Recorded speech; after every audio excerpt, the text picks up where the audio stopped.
ഈ ഇടതുപക്ഷത്തിൻ്റെ സംസ്ഥാന തലത്തിലൊക്കെയുള്ള നേതാക്കന്മാരോട് പല താഴെത്തട്ടിലുള്ള പ്രവർത്തകർക്കും പല രീതിയിലുള്ള അതൃപ്തികളുണ്ട്. പല സ്ഥലങ്ങളിലും മെമ്പർഷിപ്പ് പുതുക്കാതെ നിൽക്കുന്ന ആളുകളുണ്ട്, പ്രവർത്തകരുണ്ട്. CPI ഉന്നയിച്ച PM ശ്രീ വിവാദമാണ് ശരിക്കു പറഞ്ഞു കഴിഞ്ഞാൽ ഈ ഇടതുപക്ഷ സർക്കാരിനെ കൂടുതലായിട്ട് ഡാമേജ് ഉണ്ടാക്കിയത്, അല്ലെങ്കിൽ ആ ഒരു പിണറായി വിരുദ്ധത കേരളത്തിൽ ഉണ്ടാവാനായിട്ടുള്ള കാരണമെന്ന് പറയുന്നത്. CPIയുടെ പ്രവർത്തകരെ സംബന്ധിച്ചിട്ട് ഇപ്പോൾ ഇടതുപക്ഷ ജനാധിപത്യ മുന്നണി വിട്ടിട്ട് വലതുപക്ഷത്തേക്ക് പോകുന്നതിനെക്കുറിച്ച് യാതൊരു തരത്തിൽ അവർക്ക് ചിന്തിക്കാൻ സാധിക്കില്ല. സാധാരണക്കാരായിട്ടുള്ള പ്രവർത്തകരുടെ കാര്യമാണ് പറഞ്ഞത്. നമസ്കാരം. CPI തർക്കം കൂടുന്നതല്ലാതെ കുറയുന്ന ഒരു ലക്ഷണവും കാണുന്നില്ല. ഇപ്പോൾ ഇന്ന് LDF convener TP Ramakrishnan Pinarayi വിജയൻ്റെ പ്രസ്താവനയെ എതിർത്ത്, നേരിട്ടല്ലെങ്കിൽ പോലും അതിനെ എതിർത്ത് രംഗത്ത് വന്നതാണ് ഇന്നത്തെ ശ്രദ്ധേയമായ കാര്യം. അപ്പോൾ അതിനെ CPI സ്വാഗതം ചെയ്യുകയും ചെയ്തിട്ടുണ്ട്. ഇതാണ് LDFൻ്റെ നിലപാട് എന്ന രീതിയിലൊക്കെ. അതുപോലെ തന്നെ CPMനെ നല്ല രീതിയിൽ വിമർശിച്ചുകൊണ്ട് C ദിവാകരനും രംഗത്ത് വന്നിട്ടുണ്ട്. നമ്മളീ പറയുന്നത് മുഴുവൻ മേലെത്തട്ടിലുള്ള നേതാക്കളുടെ കാര്യങ്ങളാണ്. ഇതിനിടയിൽ രണ്ട് പാർട്ടിയിലെയും അല്ലെങ്കിൽ രണ്ട് വിഭാഗത്തെയും പ്രവർത്തകരുണ്ട്. നിലവിൽ ഒരു പരസ്യമായ യുദ്ധത്തിലേക്ക് ഇവർ ഇറങ്ങിയിട്ടില്ല, എങ്കിലും സോഷ്യൽ മീഡിയയിൽ അത്യാവശ്യം നല്ല രീതിയിൽ പോലും നടക്കുന്നുണ്ട്. ഇത്രയൊക്കെ മേലെത്തട്ടിൽ ഇത്രയും പ്രശ്നങ്ങളും തർക്കങ്ങളും നടക്കുമ്പോൾ ഈ താഴെയുള്ള പ്രവർത്തകരുടെ മനസ്സിൽ എന്തായിരിക്കും? അതായത് ഇപ്പോൾ കേരളത്തിൽ ഇടതുപക്ഷത്തിന് വലിയ രീതിയിലുള്ളൊരു പരാജയം ഉണ്ടായിരിക്കുന്നു.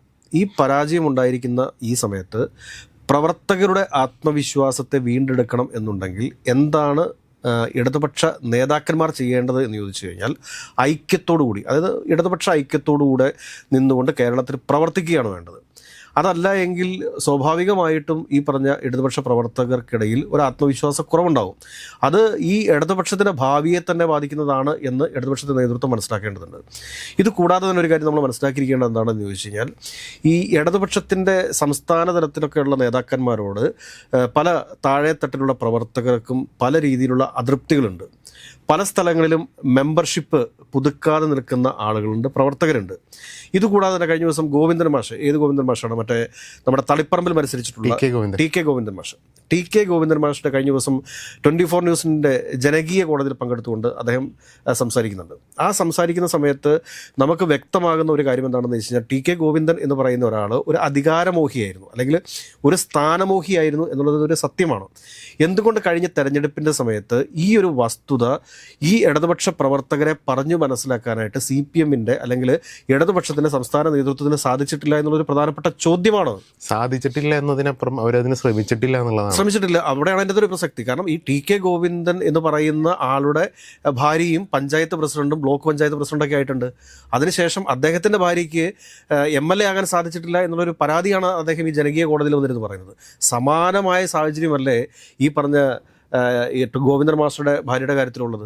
എന്തുകൊണ്ടാണ് CPM നേതൃത്വത്തിന് അത് കൃത്യമായിട്ട് ജനങ്ങൾക്കിടയിലേക്ക് ഇട്ടുകൊടുക്കാൻ സാധിക്കാതിരുന്നത്? ഒരു പൊതുബോധം സൃഷ്ടിക്കപ്പെട്ടത് അങ്ങനെയല്ലേ കേരളത്തിൽ?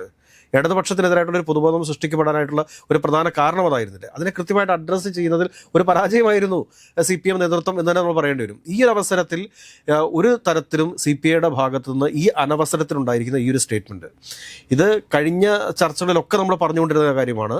CPI ഉന്നയിച്ച PM ശ്രീ വിവാദമാണ് ശരിക്കു പറഞ്ഞു കഴിഞ്ഞാൽ ഈ ഇടതുപക്ഷ സർക്കാരിനെ കൂടുതലായിട്ട് ഡാമേജ് ഉണ്ടാക്കിയത്, അല്ലെങ്കിൽ ആ ഒരു പിണറായി വിരുദ്ധത കേരളത്തിൽ ഉണ്ടാവാനായിട്ടുള്ള കാരണമെന്ന് പറയുന്നത്. ഇതിപ്പോൾ വീണ്ടും ഇടതുപക്ഷത്തിൻ്റെ ചില കാര്യങ്ങൾ ഇവിടെ എടുത്ത് ചർച്ചയ്ക്ക് വരുന്നു, അല്ലെങ്കിൽ നെഗറ്റീവായിട്ടുള്ള കാര്യങ്ങൾ കൂടുതലായിട്ട് ചർച്ചയ്ക്ക് വരുന്നു എന്നതിനപ്പുറത്തേക്ക് പ്രൊഡക്റ്റീവായിട്ടുള്ള ഒരു നേട്ടവും ഈ ഒരു വിവാദങ്ങൾ കൊണ്ട് കേരളത്തിലെ ഇടതുപക്ഷത്തിന് സംഭവിക്കാൻ വേണ്ടി പോകുന്നില്ല. ഇപ്പോൾ കേന്ദ്ര നേതൃത്വം ഇടപെട്ടിട്ടുണ്ട്. അതോടൊപ്പം തന്നെ TP രാമകൃഷ്ണൻ കൃത്യമായിട്ട് പറഞ്ഞിട്ടുണ്ട്, അദ്ദേഹം പിണറായി വിജയനെ എതിർത്തുകൊണ്ടോ തള്ളിപ്പറഞ്ഞുകൊണ്ടോ ഒന്നുമല്ല. അന്ന് അങ്ങനത്തെ തീരുമാനം അതായിരുന്നു. ഇനി ചർച്ചയിലൂടെ CPIക്ക് അങ്ങനത്തെ ഒരു പ്രശ്നമുണ്ട് എന്നുണ്ടെങ്കിൽ അത് ചർച്ചയിലൂടെ പരിഹരിക്കാം എന്നൊരു ധാരണയിലേക്ക് CPI വന്നിട്ടുണ്ട്. ഇതുകൂടാതെ തന്നെ CPIയുടെ അകത്തുള്ള പ്രവർത്തകർ അവർ CPI നേതൃത്വത്തിനെതിരെ തിരിഞ്ഞിട്ടുണ്ട്. കാരണം ഈ ഒരു സമയത്ത് കേന്ദ്ര സർക്കാരിനും സംസ്ഥാന സർക്കാരിനുമെതിരെ കൃത്യമായിട്ട് സംസാരിക്കേണ്ട, വിമർശിക്കേണ്ട, സമരം ചെയ്യേണ്ട സമയത്ത് ഇതുപോലുള്ളൊരു വിവാദത്തിലേക്ക് പോയത്. ഇപ്പോൾ പ്രതിപക്ഷ ഉപനേതൃസ്ഥാനം CPIക്ക് ലഭിക്കുന്നില്ല എന്ന് കരുതുക. അത് പരമ്പരാഗതമായിട്ട് അത് CPM കൈവശം വെച്ചിരിക്കുന്നതാണ്. അപ്പോൾ വേറെ ഒരുപാട് സംഭവങ്ങളുണ്ടല്ലോ. ഇപ്പോൾ പബ്ലിക് അക്കൗണ്ട്സ് കമ്മിറ്റി എന്ന് പറയുന്ന കമ്മിറ്റിയുണ്ട്, അത് PAC ആണ്. അത് നിയമസഭയ്ക്കകത്ത് ഓഫീസും കാര്യങ്ങളും ഒക്കെ ഉള്ളതാണ്. ഒരുപക്ഷെ അത് ആവശ്യപ്പെട്ടാൽ പോലെ പ്രതിപക്ഷ ഉപനേതൃസ്ഥാനം തന്നെ വേണമെന്നുണ്ടോ? അപ്പോൾ PACയുടെ ചെയർമാനായിട്ടിരിക്കുക എന്ന് പറഞ്ഞാൽ, അത് പബ്ലിക് അക്കൗണ്ട്സ് കമ്മിറ്റിയുടെ ചെയർമാനായിട്ടിരിക്കുക എന്ന് പറഞ്ഞു കഴിഞ്ഞാൽ അത് നല്ലൊരു പദവിയല്ലേ? CPI അത് വാങ്ങിക്കൊണ്ട് ഒരു കോംപ്രമൈസിന് തയ്യാറാവുകയല്ലേ വേണ്ടത്. എനിക്ക് തോന്നുന്നു CPM-ന്റെ കേന്ദ്ര നേതൃത്വം അല്ലെങ്കിൽ CPI-യുടെ കേന്ദ്ര നേതൃത്വമായിട്ട് അല്ലെങ്കിൽ സംസ്ഥാന നേതൃത്വവുമായിട്ടൊക്കെ ചർച്ച നടത്തുന്നതിൻ്റെ അടിസ്ഥാനത്തിൽ സംഭവിക്കാൻ പോകുന്ന ഇതാണ്, PAC-യുടെ ഒരു ചെയർമാൻ സ്ഥാനം ഈ പറഞ്ഞ CPI-ക്ക് നൽകിക്കൊണ്ട് ആ പ്രശ്നത്തിന് അവിടെ ഒരു ശാശ്വതമായിട്ടുള്ളൊരു പരിഹാരം ഉണ്ടാകാനാണ് സാധ്യത. CPI-യുടെ പ്രവർത്തകരെ സംബന്ധിച്ചിട്ട് ഇപ്പോൾ ഇടതുപക്ഷ ജനാധിപത്യ മുന്നണി വിട്ടിട്ട് വലതുപക്ഷത്തേക്ക് പോകുന്നതിനെക്കുറിച്ച് യാതൊരു തരത്തിൽ അവർക്ക് ചിന്തിക്കാൻ സാധിക്കില്ല. സാധാരണക്കാരായിട്ടുള്ള പ്രവർത്തകരുടെ കാര്യമാണ് പറഞ്ഞത്. ഇടതുപക്ഷം വിട്ടിട്ട് മറ്റൊരു പക്ഷത്തെക്കുറിച്ച് അവർ ചിന്തിക്കില്ല. അപ്പോൾ അങ്ങനെ വരുന്ന സാഹചര്യത്തിൽ ഈ ഒരു വസ്തുത കൃത്യമായിട്ട് ആർക്ക് മനസ്സിലായിട്ടുണ്ട്? CPI-യുടെ സംസ്ഥാന കേന്ദ്ര നേതൃത്വങ്ങൾക്ക് മനസ്സിലായിട്ടുണ്ട്. ഈ CPI എന്ന് പറയുന്നത് കേരളത്തിലുണ്ട്, തമിഴ്നാട്ടിലുണ്ട് എന്നതിനപ്പുറത്തേക്ക് മറ്റ് പല സ്ഥലങ്ങളിലും CPI എത്രത്തോളം ഉണ്ട് എന്നുള്ള കാര്യം എല്ലാവർക്കും അറിയാവുന്നതല്ലേ. വെസ്റ്റ് ബംഗാളിൽ ഉൾപ്പെടെ, ത്രിപുരയിൽ ഉൾപ്പെടെ, മറ്റു പല സംസ്ഥാന ആന്ധ്രാപ്രദേശിൽ ഉൾപ്പെടെ എത്ര സ്ഥലങ്ങളിൽ CPI ഉണ്ട്. CPI-യുടെ കേന്ദ്ര നേതൃത്വം എന്ന് പറയുന്നത് തന്നെ ഇവിടെ വലിയ രീതിയിലുള്ള വിമർശനങ്ങൾ ഉയർത്തുന്നു ഗോവിന്ദൻ മാഷിനെതിരെ. CPI-യുടെ ദേശീയ നേതൃത്വം എടുത്ത് പരിശോധിച്ച് നോക്കൂ, അവിടെയും ഭാര്യയും ഭർത്താവും ഒക്കെ ഒരുമിച്ച് പ്രവർത്തിക്കുന്നുണ്ടല്ലോ. അപ്പോൾ അങ്ങനത്തെ ഒക്കെ സാഹചര്യങ്ങൾ CPI-ക്കകത്തുണ്ട്. CPI ഈ അനവസരത്തിൽ ഉണ്ടാക്കിയിരിക്കുന്ന ഈ ഒരു വിവാദം, അല്ലെങ്കിൽ LDF-നകത്ത് പറഞ്ഞു തീർക്കേണ്ട ഈ വിവാദം കൃത്യമായിട്ട് പ്രവർത്തകരെ ചൊടിപ്പിച്ചിട്ടുണ്ട്. CPI-ക്കകത്തുള്ള പ്രവർത്തകരെ തന്നെ ചൊടിപ്പിച്ചിട്ടുണ്ട്. എന്നാൽ മറിച്ച് അതികഠിനമായിട്ടുള്ള CPM വിരോധം കൊണ്ട് നടക്കുന്ന CPI-ക്കാരുണ്ട്.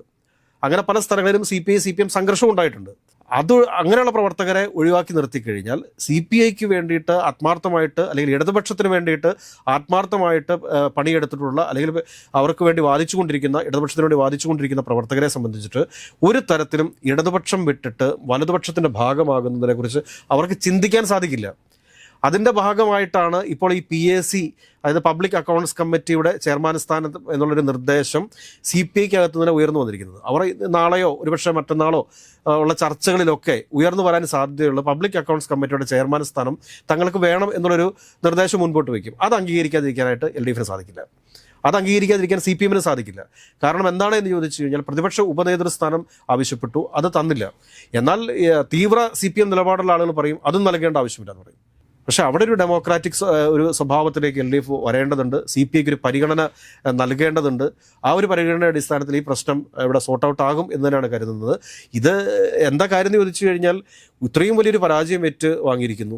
ഒരുപാട് പ്രശ്നങ്ങൾ കേരളത്തിൽ അഡ്രസ്സ് ചെയ്യപ്പെടാറുണ്ട്.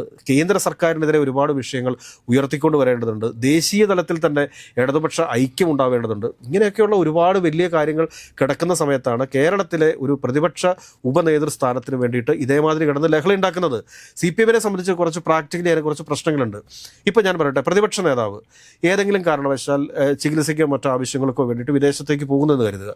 അങ്ങനെ വരുമ്പോഴത്തേക്ക് പ്രതിപക്ഷ നേതാവിൻ്റെ ചുമതല ആർക്ക് കിട്ടും? രണ്ടാമന് പ്രതിപക്ഷ ഉപനേതാവിന് കിട്ടും. അപ്പോൾ CPM-ന്റെ അംഗങ്ങളല്ലേ കൂടുതലുള്ളത്. അപ്പോൾ CPM-ൽ തന്നെയല്ലേ പ്രതിപക്ഷ ഉപനേതാവ് ഉണ്ടാവേണ്ടത്. അത് വിഭജിച്ച് നൽകാൻ വേണ്ടി സാധിക്കുമോ? കാരണം CPM അല്ലേ ലീഡിംഗ് ആയിട്ടുള്ള പാർട്ടി എന്ന് പറയുന്നത്.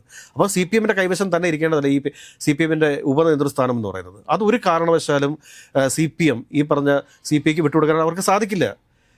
രാഷ്ട്രീയ അസ്തിത്വം നഷ്ടപ്പെട്ടു പോകുന്ന കാര്യമല്ലേ. എന്തുകൊണ്ടായിരിക്കും ഇത്രയും കാലം ഇല്ലാതിരുന്ന ഒരു ആവശ്യം ഇത്തവണ CPI അങ്ങനെ ഉയർത്താൻ? ഞാൻ പറഞ്ഞല്ലോ, കാരണം എന്താ വെച്ചാൽ CPI-യെ സംബന്ധിച്ചിട്ട് CPI-യുടെ നേതൃത്വം പലപ്പോഴും കഴിഞ്ഞ ആ ഒരു ഗവൺമെൻറ്റിൻ്റെ കാലഘട്ടം എടുത്ത് പരിശോധിക്കുക.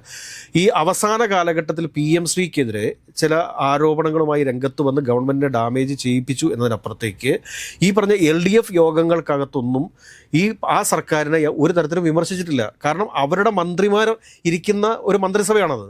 അവസാന നാളുകളിൽ മാത്രമാണ് ഈ പറഞ്ഞ പോലെ ഈ PM ശ്രീക്കെതിരെയുള്ള വിവാദവുമായി ബന്ധപ്പെട്ട് മന്ത്രിസഭാ യോഗത്തിൽ പങ്കെടുക്കാതിരിക്കുക അങ്ങനെയുള്ള ചില തീരുമാനങ്ങൾ എടുത്തത്. അതിൻ്റെ തിക്തഫലമാണ് ചിഞ്ചുറാണി ഉൾപ്പെടെയുള്ള ആളുകൾക്ക് പരാജയം ഏറ്റുവാങ്ങേണ്ടി വന്നത്. അത് മനസ്സിലാക്കാത്ത CPI പോകരുത്. സാധാരണക്കാരായിട്ടുള്ള CPI-യുടെ പ്രവർത്തകർക്ക് വലിയ രീതിയിലുള്ള ഒരു എതിർപ്പ് നിലവിലത്തെ നേതൃത്വത്തിൻ്റെ നിലപാടുകളോടുണ്ട്. ഇത് കൂടാതെ തന്നെ ഇപ്പോൾ ഈ CPI-ക്കകത്ത് തന്നെ പല മുതിർന്ന നേതാക്കന്മാരും ഒക്കെ ആയിട്ട് നമ്മൾ സംസാരിക്കുന്ന സമയത്ത് അവരൊക്കെ പറയുന്നത് എന്താണെന്ന് ചോദിച്ചു കഴിഞ്ഞാൽ ഞങ്ങൾ പരസ്യമായിട്ടൊക്കെ ചിലപ്പോൾ CPM-നെതിരെ പറഞ്ഞേക്കാം, പക്ഷേ ഇടതുപക്ഷത്തു നിന്ന് ഒരു വലതുപക്ഷത്തേക്ക് ഒരു മാറ്റം അല്ലെങ്കിൽ ഇടതുപക്ഷത്തു നിന്ന് വിട്ട് തനിച്ച് നിൽക്കുന്ന ഒരു സാഹചര്യം അത് എന്നോട് യോജിപ്പില്ല. കാരണം എന്താണ് എന്ന് ചോദിച്ചു കഴിഞ്ഞാൽ തനിച്ച് നിന്ന് കഴിഞ്ഞാൽ CPI-ക്ക് കേരളത്തിലൊരു സമരം പോലും നടത്താൻ പറ്റത്തില്ല. LDF എന്നുള്ള രീതിയിൽ മാത്രമേ സമരം നടത്താൻ വേണ്ടി സാധിക്കത്തുള്ളൂ. സമരം നടത്തണമെന്നുണ്ടെങ്കിൽ ഇപ്പോൾ ഒരു നിയോജക മണ്ഡല അടിസ്ഥാനത്തിൽ ഒരു സമരം നടത്തണമെന്നുണ്ടെങ്കിൽ ഏറ്റവും കുറഞ്ഞത് ഒരു 50 പേരെയെങ്കിലും സംഘടിപ്പിച്ചാൽ മാത്രമല്ലേ അതൊരു സമരം എന്ന് പറയാൻ വേണ്ടി സാധിക്കൂ. അങ്ങനെ കേരളത്തിൽ CPI-ക്ക് എത്ര നിയോജക മണ്ഡലങ്ങളിൽ 50 അല്ലെങ്കിൽ 100 പേരെ സമരത്തിന്, വോട്ട് വേറെ ഉണ്ടാവുമായിരിക്കും, പക്ഷേ സമരത്തിന് വേണ്ടിയിട്ട് മുന്നിലേക്ക് കൊണ്ടുവരാൻ വേണ്ടി സാധിക്കും. ഇതൊക്കെ വലിയ ചോദ്യചിഹ്നമായിട്ട് CPI-ക്ക് മുമ്പിലുണ്ട്. ഇതിനെക്കുറിച്ചൊക്കെ കൃത്യമായിട്ടുള്ളൊരു സംഘടനാ ധാരണ ഈ CPIയുടെ പല നേതാക്കന്മാർക്കും ഉണ്ട്. അതുകൊണ്ട് തന്നെയാണ് അവർ ഇപ്പോഴൊക്കെ ഇന്നൊക്കെ ഇപ്പോൾ മയപ്പെട്ടിട്ടുണ്ട്. ഇന്നിപ്പോൾ TP രാമകൃഷ്ണൻ്റെ LDF കൺവീനറിൻ്റെ പ്രസ്താവന വന്നതോടുകൂടി ബിനോയ് വിശ്വം എന്താണ് പറഞ്ഞിരിക്കുന്നത്, ചർച്ചയ്ക്ക് തയ്യാറാണ്, ചർച്ചയിലൂടെ പരിഹരിക്കാം. ചർച്ച ചെയ്യുന്ന സമയത്ത് പരിഹരിക്കപ്പെടാൻ പോകുന്ന എങ്ങനെയാണെന്ന് വെച്ചാൽ പബ്ലിക് ഓഡിറ്റ് കമ്മിറ്റിയുടെ ചെയർമാൻ സ്ഥാനം CPIക്ക് നൽകിക്കൊണ്ട് പ്രതിപക്ഷ ഉപനേതൃസ്ഥാനം CPMന്റെ കൈവശം തന്നെ വെക്കും എന്ന് വേണം നമ്മൾ മനസ്സിലാക്കാനായിട്ട്. ഇപ്പോൾ ഈ LDF കൺവീനറിന് ഈ പ്രസ്താവന വന്നതിന് ശേഷം വന്ന മറ്റൊരു അഭ്യൂഹം എന്ന് വെച്ച് കഴിഞ്ഞാൽ CPMനുള്ളിൽ പിണറായി വിജയൻ്റെ അഭിപ്രായങ്ങളോട് എല്ലാവർക്കും യോജിപ്പില്ല എന്നുള്ള വാർത്തകളും വരുന്നുണ്ട്. അതിലെന്തെങ്കിലും യാഥാർത്ഥ്യം? അല്ല, തീർച്ചയായിട്ടും. ഇപ്പോൾ ഞാൻ പറയട്ടെ, CPMനകത്ത് എന്നും രണ്ട് പക്ഷമുണ്ട്. അതാണ് അവരെ ശക്തമാക്കി നിലനിർത്തിക്കൊണ്ട് പോന്നിരുന്നതും. ഈ രണ്ട് പക്ഷം ഇല്ലാതെ വരുമ്പോഴത്തേക്കും അത് വലിയ പ്രശ്നമാണത്. അതായത് VS അച്യുതാനന്ദനും പിണറായി വിജയനും ഒരു കാലഘട്ടത്തിൽ ഒരു രണ്ട് പക്ഷമായിട്ട് നിന്നിരുന്നു. നിശ്ചിതമായ വിമർശനങ്ങൾ പരസ്പരം അങ്ങോട്ടും ഇങ്ങോട്ടും നടത്തുമായിരുന്നു. ഇത് കൂടാതെ തന്നെ അതിനു മുമ്പ് EK നയനാർ, VS അച്യുതാനന്ദൻ, അങ്ങനത്തെ ഒരു പക്ഷമുണ്ടായിരുന്നു. അതായത് CI to CPM പക്ഷമുണ്ടായിരുന്നു. ഇതൊക്കെ ഈ CPMന്റെ ചരിത്രം എടുത്ത് പരിശോധിക്കുന്ന സമയത്ത് നമുക്ക് മനസ്സിലാക്കാൻ വേണ്ടി സാധിക്കുന്നതാണ്. CPMനകത്ത് വിമർശനങ്ങൾ ഉണ്ടാകുമായിരുന്നു. പക്ഷേ ഈ കുറച്ച് കാലഘട്ടമായിട്ട് CPMനകത്ത് ഒരേ സ്വരത്തിലേക്ക് മാത്രമായി പോയിട്ടുണ്ടോ, അതായത് VSന്റെ വേർപാടിന് ശേഷം എന്നൊരു ചോദ്യം പൊതുവായിട്ടല്ല സാധാരണക്കാരായിട്ടുള്ള കമ്മ്യൂണിസ്റ്റുകാരും ചോദിച്ചുകൊണ്ടിരിക്കുന്ന ഒരു ചോദ്യമാണ്. അതുകൊണ്ട് അതൊരു പ്രധാനമായിട്ടും പാർട്ടിക്കകത്ത് തന്നെ ചർച്ച ചെയ്യേണ്ട ഒരു വിഷയമാണ് എന്നാണ് എനിക്ക് പറയാനുള്ളത്. ഏതൊക്കെയാണ് ഒരു കാര്യം പറയാം, CPIയും CPMും തമ്മിലുള്ള പ്രശ്നം ഏതാണ്ട് അവസാനിക്കാൻ വേണ്ടി പോവുകയാണ്. ഇനി പത്രമാധ്യമങ്ങൾക്ക് അടുത്ത വാർത്ത തേടി പോകാം എന്ന് ഈ അവസരത്തിൽ പറയാൻ സാധിക്കും.